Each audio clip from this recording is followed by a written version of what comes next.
Ciao a tutti! Quest'oggi vi presento un'altra ricetta tipica tradizionale, il folpo alla veneta. Il folpo, che è il nostro ingrediente base, dobbiamo lavarlo accuratamente sotto l'acqua corrente, togliere il becco che si trova in questa posizione, pulire bene i tentacoli per eliminare eventualmente che non ci sia della sabbia. A questo punto, quando sarà ben lavato, andremo a preparare il brodo nel quale andremo a cuocerlo. E gli ingredienti da utilizzare sono la cipolla, la carota, il sedano, l'aglio, eventualmente aggiungiamo anche mezzo limone, della salvia, volendo anche del rosmarino. Poi una volta cotto ci servirà un'emulsione di prezzemolo, sale, pepe ed olio d'oliva.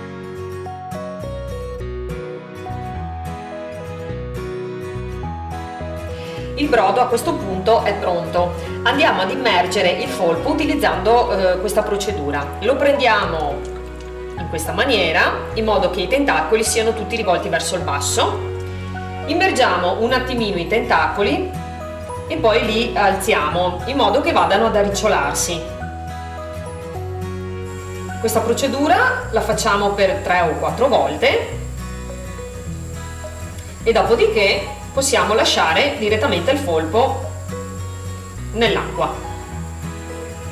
Il folpo andrà cotto circa una quarantina di minuti e poi possiamo anche tranquillamente lasciarlo un 10-15 minuti nell'acqua calda a fuoco spento.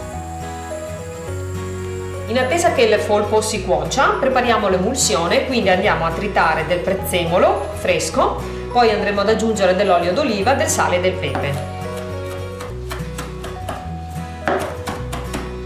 A questo punto andiamo ad aggiungere un po' di sale, non molto perché l'avevamo già messo anche nell'acqua del folpo, del pepe fresco macinato al momento,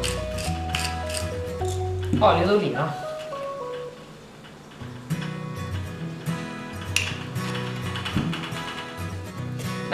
La nostra emulsione è pronta. Il nostro folpo ha terminato la cottura, a questo punto lo mettiamo nel tagliere, dividiamo innanzitutto la pancia dai tentacoli, in questa maniera.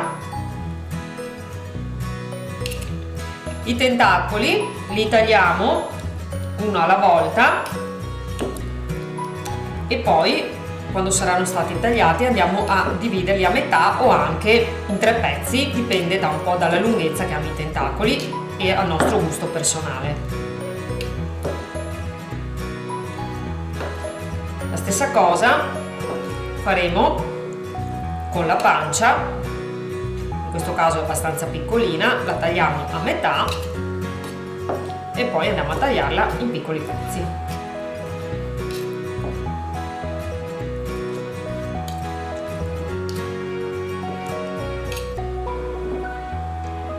I tentacoli in questo caso sono piuttosto lunghi, quindi io preferisco fare pezzettini di queste dimensioni che sono più mangiabili.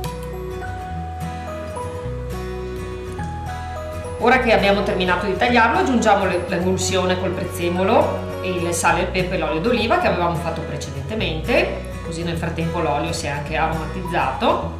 Abbiamo aggiunto un pochino di succo di limone e anche un po' di limone a fettine intorno. Il nostro polpo alla veneta è pronto, io vi aspetto alla prossima video ricetta. Ciao e grazie!